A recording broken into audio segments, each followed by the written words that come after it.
Muy buenos días a cada uno de ustedes, una vez más, bienvenidos. Estamos en la semana número 4 y en esta semana número 4 vamos a ver todo lo que es el papel de la Biblia o también el rol de la Biblia. El papel, el rol, la función, y podemos ahí agregar muchas palabras. El papel que tiene la Biblia, el rol que tiene la Biblia. Pues no olvidemos de que estamos en todo ese temario de cómo poder crecer en nuestra relación con Dios. Entonces vamos esta semana a poder analizar el rol que tiene la Biblia.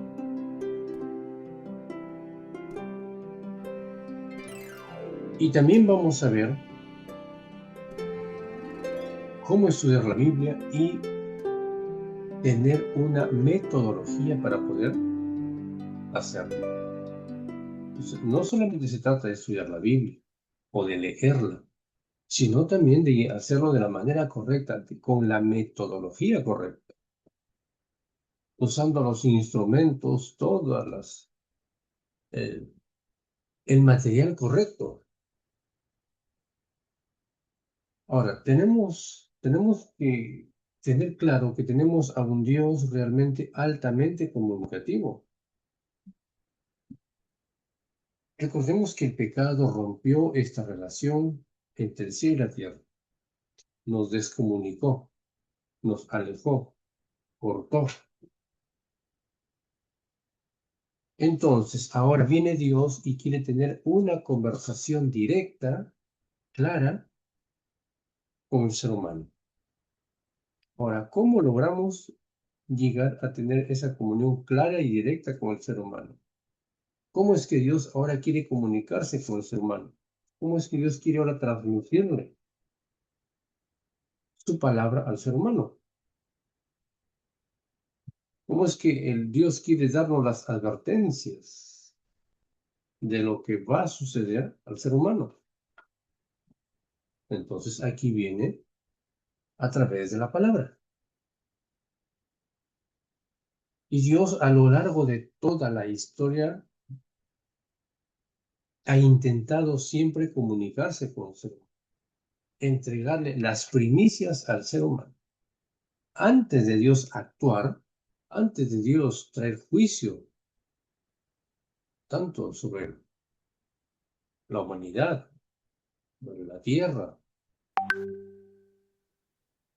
siempre Dios ha enviado un mensaje de advertencia y lo encontramos a lo largo y ancho de la Biblia.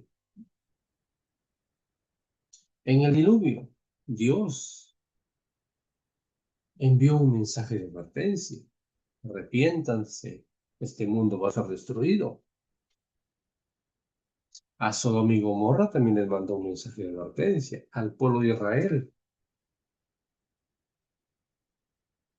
Hasta Dios se cansó de darles advertencias. Al pueblo judío, en los tiempos de Jesús, Jesús se cansó, vamos a usar esta frase, aunque es un poco de fuera de contexto, hasta Jesús se cansó de advertirles. Va a suceder, va a pasar, arrepiéntanse. Pero ¿qué pasó con ellos? No estuvieron en la capacidad, en la disposición de poder realmente asimilar el llamado divino. Y a lo largo de toda la historia, Dios buscó hombres y mujeres consagrados, llamados los profetas, para poder a través de ellos llevar este comunicado, esta advertencia hacia su pueblo. Muchos de ellos oyeron, a muchos de ellos les creyeron, como a muchos de ellos no los oyeron, no los creyeron y encima los mataron.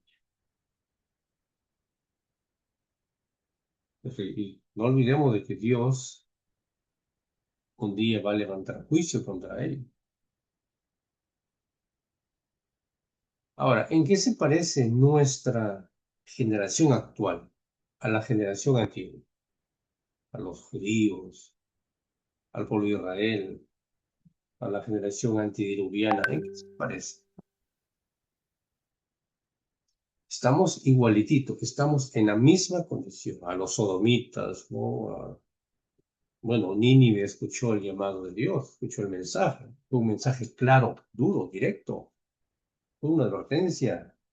Como quien decimos, fue un mensaje directo a la yugular.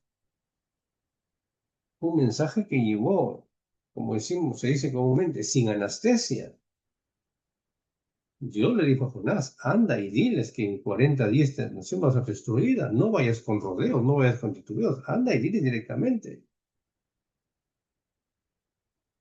Y Jonás se la hizo, aunque en primera instancia dudó, pero se lo hizo, cumplió con el mandato que Dios le dio.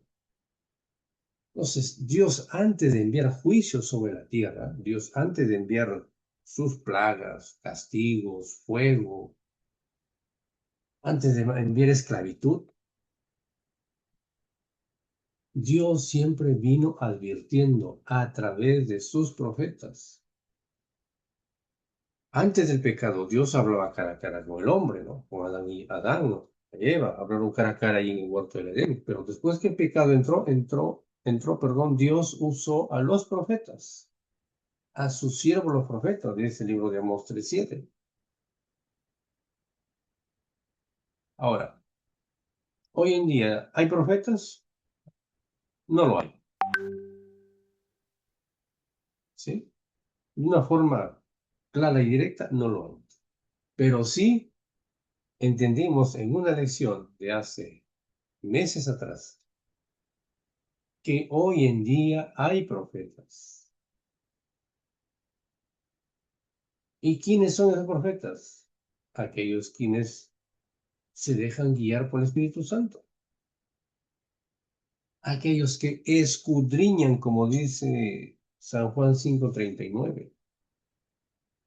Aquellos que cumplen con el mensaje que le dio el apóstol Pablo al joven Timoteo en 1 Timoteo 3:15-16. Timoteo, ¿quieres ser grande? ¿Quieres ser un buen dirigente? ¿Quieres ser un buen anciano? ¿Quieres ser un buen líder? ¿Quieres ser un buen director de jóvenes? ¿Un buen director de MIPES? ¿Un buen maestro? Pablo le dijo entonces, escudriña, porque ellas te van a hacer grande. Analiza, estudia, profundiza. No te dejes llevar de cualquier teología, teoría. Ve a la Biblia. Ella te va a instruir. Jesús mismo se lo dijo a los fariseos. Escudriñen la palabra de Dios, porque en ellas os parece que ustedes puedan tener la vida eterna, si es que se dejan guiar por él, por ella. Porque ellas son las quienes dan testimonio de mí. Entonces, hoy en día hay profetas, claro que sí. En estos últimos días se levantarán muchos profetas. Luego dice en el libro del Antiguo Testamento, ¿no? A la ley y al testimonio. Ese es un profeta que dice conforme la palabra de Dios dice. Ellos son los profetas que se acercan a la verdad. Entonces Dios hoy está buscando profetas.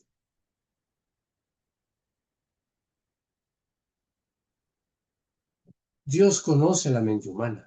Dios conoce tu mente, conoce mi mente. Pero miren, tenemos un gran reto.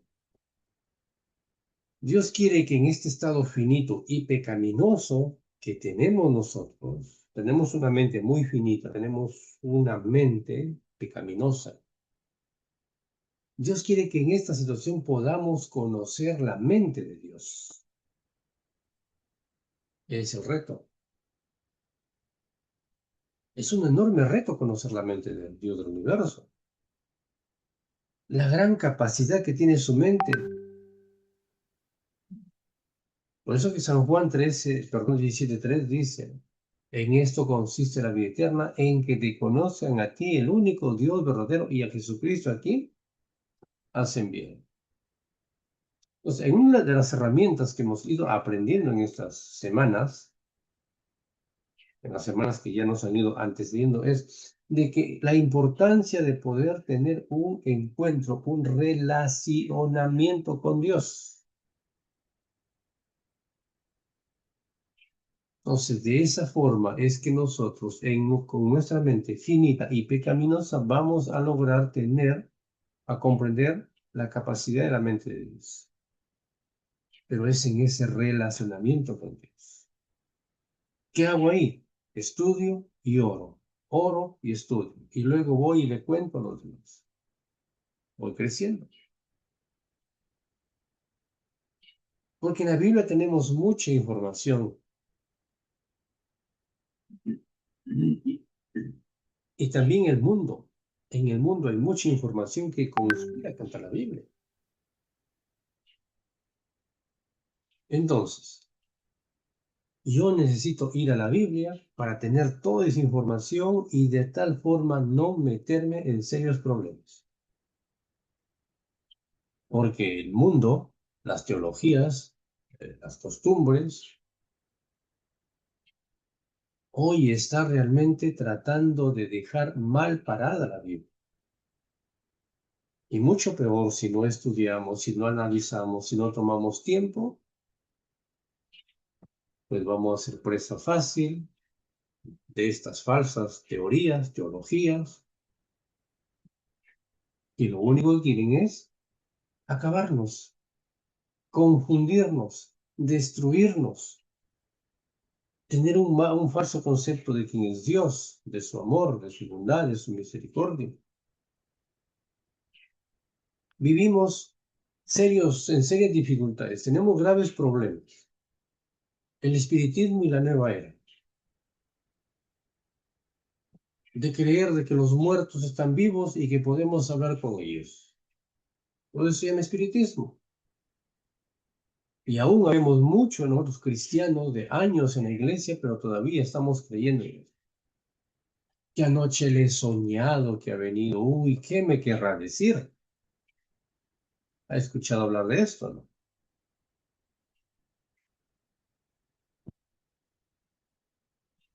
El yin yang, ¿no? Este famosa imagen.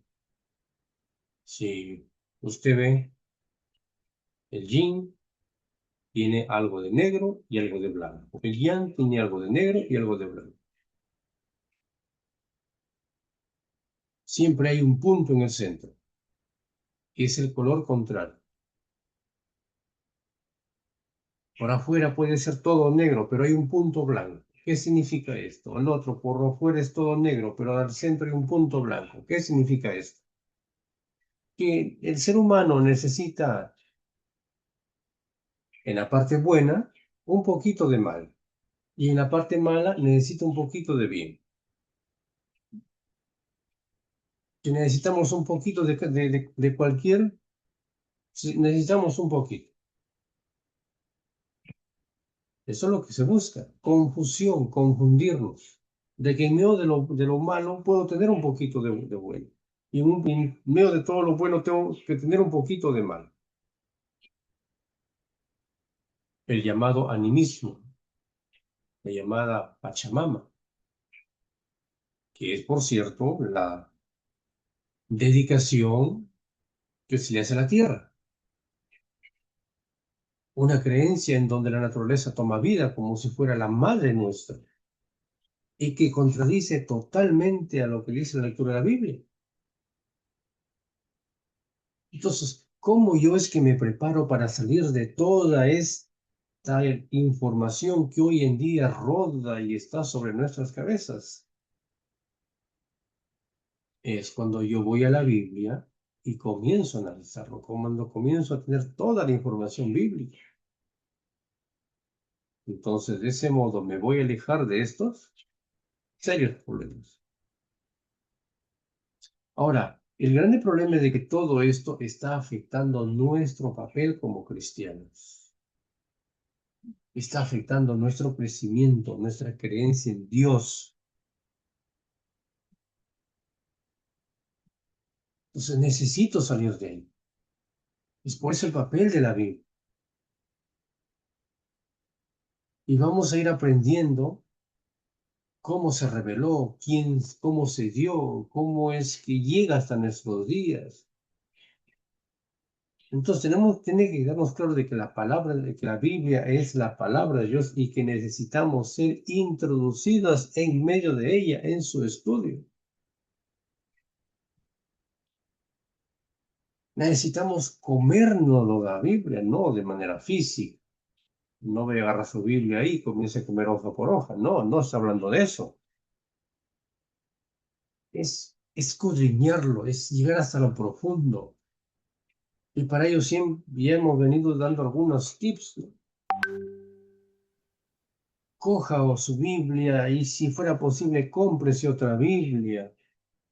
Si fuera letra grande y más grande, mucho mejor. Haga de esta otra Biblia ahí su guía de estudio, copie, escríbalo, sobrescríbalo, pégale un papelito ahí, añada textos ahí para que esto nos va a ayudar a poder.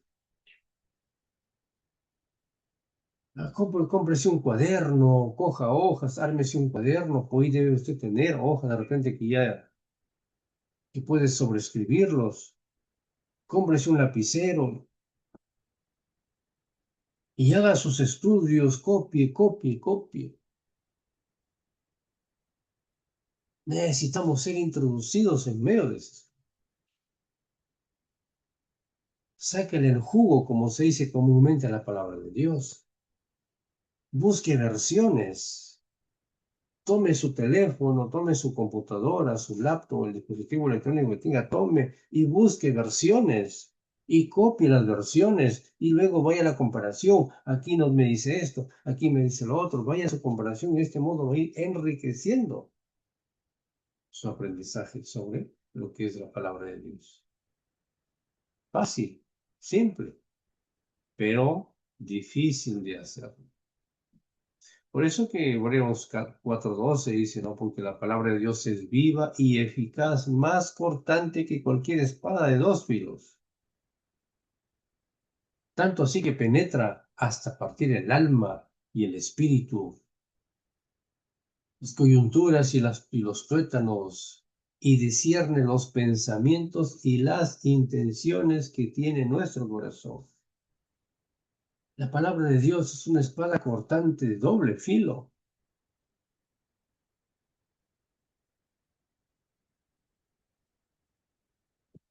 Es importante poder conocer o saber este temario de las intenciones del corazón. Es algo que creo que es importantísimo, porque somos personas que aparentamos mucho, siempre andamos aparentando, ¿no?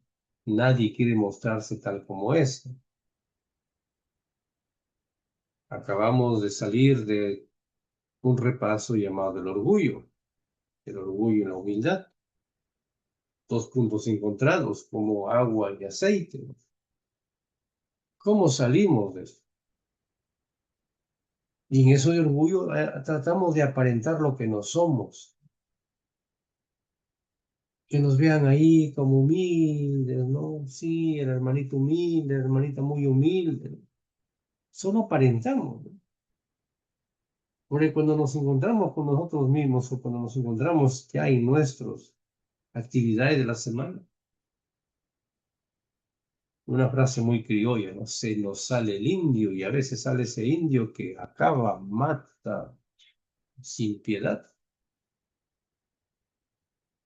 Entonces, es importante que necesitamos ir a la palabra de Dios, la cual nos va a ayudar a conocer, a entender cuáles son nuestras verdaderas intenciones y cómo esas intenciones malas, perversas, egoístas, odiosas, malhablantes, chismosas, cómo esas intenciones que tenemos de dañar a otras personas con nuestros gestos, con nuestro hablar, con nuestra mirada muchas veces. Cómo eso llevarlo a los pies de Jesús, colocarnos a los pies de Jesús. Ahora, ¿en qué momento yo lo llevo y lo coloco? Es cuando nosotros tenemos una conexión con Dios de manera individual, personalizada. En el horario que nadie te molesta, que nadie te incomoda, cuando todo el mundo está durmiendo y cuando los gallos están empezando a cantar, yo estoy en mi comunión con Dios, en mi conexión con Dios. Es donde yo coloco toda esta situación de mi intenciones, lo coloco a los pies de Jesús. Pues por eso que decimos, es importante que usted coja un cuaderno, una hoja, copie y analícelo y lleve al análisis de su vida. ¿Cómo lo compara? ¿Qué es lo que debe hacer? ¿Qué es lo que está haciendo? ¿Qué es lo que necesita sacar de usted? ¿Qué es lo que, cuáles son mis gustos y cómo lo sacaría? Y cuando voy a la oración, Señor, mira, esto encontré, esto analicé, y usted le cuenta a Dios. Mira, soy esto, soy lo otro, ayuda. Está colocando esas malas intenciones a los pies de Jesús.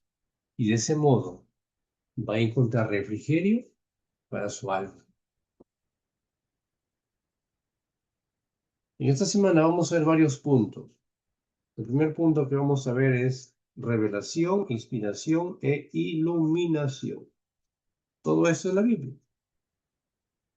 Pero que también por otro lado vino el enemigo y hoy quiere distorsionar, está tratando de distorsionar, está distorsionando todo esto. La revelación, la inspiración, la iluminación. El enemigo de Dios viene y quiere colocarnos otra luz extraña, ajena a lo que dice la palabra de Dios, con el son de confundirnos. Y cuando no leemos, cuando no tomamos tiempo para estudiar, cuando no tomamos tiempo para analizar, cuando no tomamos tiempo para orar, pues es esto lo que sucede. Salimos confundidos. Es lo que dice Amós 3:7. Porque no hará nada Jehová el Señor sin que revele sus secretos a sus siervos los profetas. Entonces, ¿qué dice? Dios antes de actuar, antes de tener un juicio, Dios revela, Dios advierte. Miren lo que dice el mismo capítulo, el mismo texto, pero en otra versión. Recuerden que una de mis versiones favoritas es la Reina Valera contemporánea. Una de ellas. También usamos Dios habla hoy, otras versiones, pero siempre me gusta ir a esta versión porque de algún modo nos da otra claridad sobre el texto. Y mira lo que dice aquí. Lo cierto es que nada hace el Señor. ¿Qué decía en la Reina Valera contemporánea? Pero la Reina Valera 960. Porque no hará nada el Señor. Lo cierto es que no hace nada el Señor sin antes revelarlo a sus siervos los profetas. ¿Nos queda más claro? ¿Nos queda claro ahora? Dios no va a hacer nada sin que antes sea revelado, sin que antes sea mostrado, sin que antes haya un mensaje de advertencia, un llamado de advertencia a salir de ahí, a huir de ahí, a dejar de comer esto, de comer lo otro. Dios no va a hacer nada sin que primeramente Él revele, Él envíe a un profeta, a alguien, un comunicado, un mensaje de advertencia, un sermón de advertencia. Salgan de ahí. Entonces, ¿qué es un profeta? Es un intermediario o es el intermediario del mensaje entre el cielo y la tierra. El profeta recibe palabra de Dios, viene y lo transmite hacia el ser humano. Porque eso es lo que pasaba en la antigüedad. Tenemos muchos profetas. Isaías, Zacarías, Ezequiel, Amós, Joel, Oseas. Y podemos seguir agrandando la lista. Tenemos muchos profetas. Ahora, ¿cuál fue el papel de ellos? Advertir, y todos trajeron un mensaje de advertencia.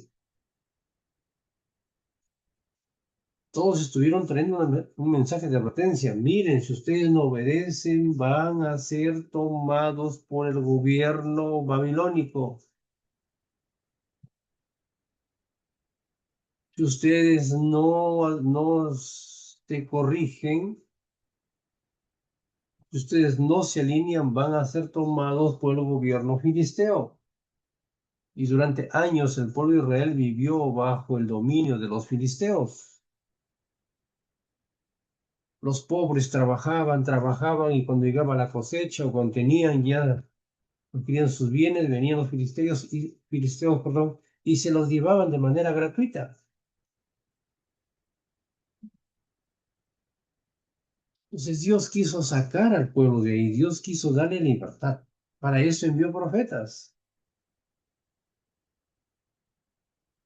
Pero ¿qué es lo que tenía que hacer el pueblo? Pues primeramente de ponerse delante de Dios, pedir perdón por sus pecados, creerle a Dios, buscar a Dios, tener un encuentro con Dios, hacer un pacto con Dios. ¿Sí? Entonces, el papel del profeta es ser un intermediario del mensaje entre el cielo y la tierra. Hombres o mujeres que Dios utilizó para conectar toda esta información.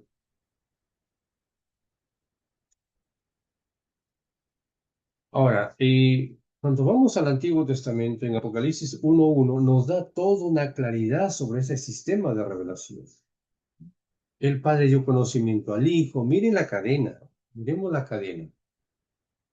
El Padre, Dios, le dio a conocer al Hijo. El Hijo recibe y le envía a su siervo Juan a través del ángel.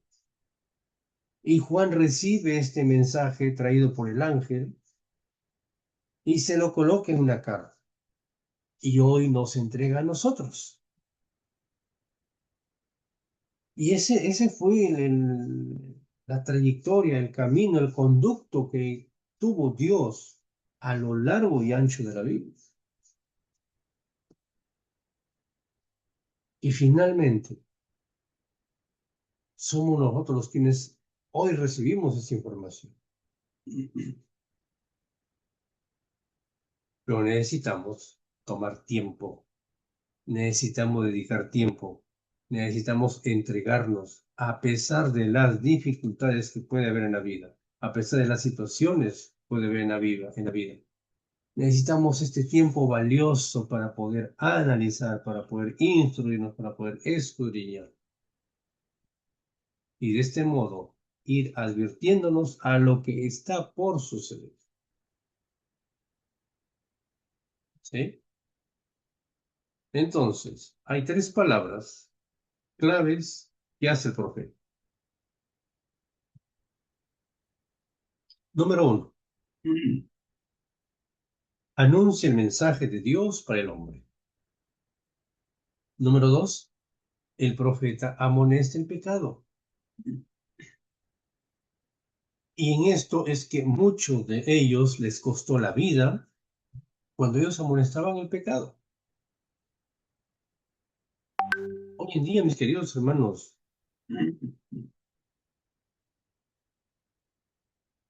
profeta es aquel quien se levanta y amonesta el pecado. Que así como dice que Dios es amor, que así como predica que Dios es amor, también tiene que decir de que Dios es un Dios de justicia y que en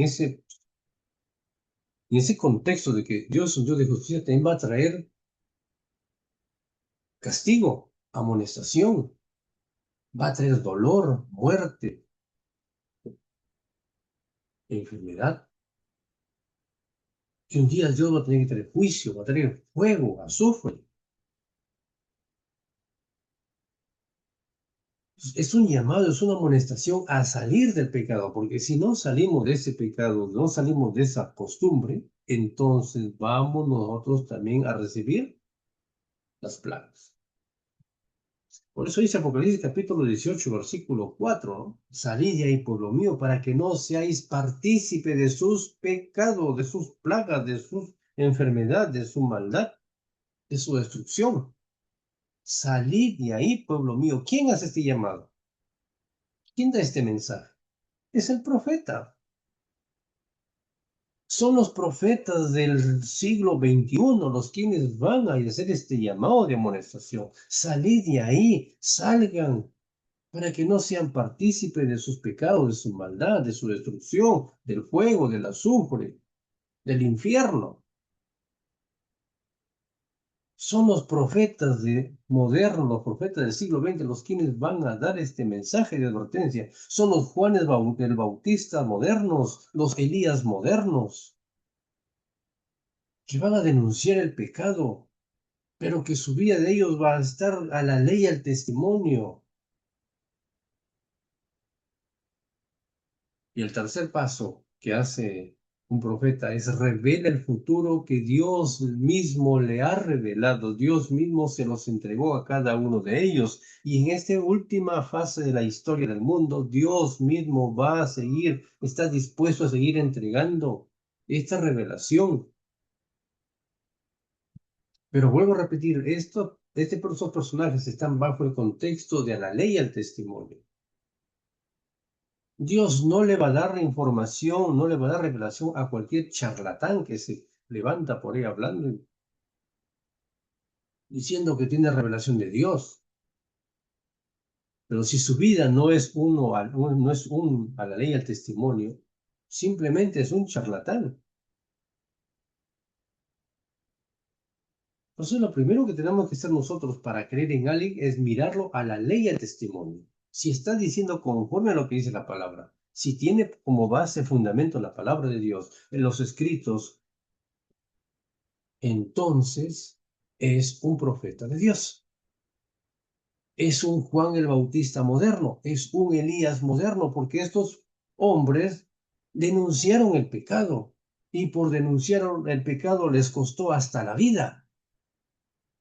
¿Sí? ¿Qué pasó con Juan el Bautista? Le costó la vida, fue decapitado porque él denunció el pecado. Denunció al rey de aquel entonces. Le denunció su pecado, lo que estaba haciendo. Y como pues a nadie le gusta que le muestre su pecado, terminaron acabando con la vida de Juan el Bautista. Lo decapitaron. Creyeron que de ese modo habían silenciado y de ese modo habían aplacado su pecado. ¿Qué sucedió con Elías? Tuvo que huir al desierto, tuvo que correr, porque después de haber denunciado el pecado ante el reinado de aquel entonces, comenzaron a perseguirlo. Y tuvo que él huir, correr y correr y correr, huyendo. Queridos, profeta no es aquel quien se sienta cómodamente, no es aquel quien recibe aplausos. Los profetas nunca recibieron aplausos, ¿o sí? Me gustaría que coloques ahí en la caja de los comentarios de YouTube. A ver, los profetas recibieron aplausos, a ver, ¿dónde está? ¿En qué texto? ¿Qué textos muestran que los profetas fueron aplaudidos, fueron llevados en hombros, fueron proclamados? Dijeron, este es profeta de Dios, vamos a colocarlo rey, vamos a hacer nuestro consejero. Lamentablemente, lo único que recibieron ellos, ¿qué fue? Denuncias, cárcel, prisión. Fueron ignorados. Entonces, mi querido hermano, en el nombre de Dios en esta mañana, un profeta siempre va a ser ignorado, no va a ser bien recibido. No lo olvides. Si tú quieres ser un profeta de Dios, vas a ser ignorado, vas a ser mal recibido, vas a ser excomulgado de la filigresía. Porque necesitamos denunciar el pecado tal cual es. Necesitamos abrir los ojos a la iglesia. Tienen que conocer cuál es su situación. Y por cierto, esto no gusta. Hay una gran cantidad y no les gusta, no quieren oír, se tapan los oídos, se hacen los que están dormidos, se hacen los que están cansados, se hacen los que tienen hambre, se hacen los que tienen sueño cuando están escuchando la palabra. En ese momento están apurados.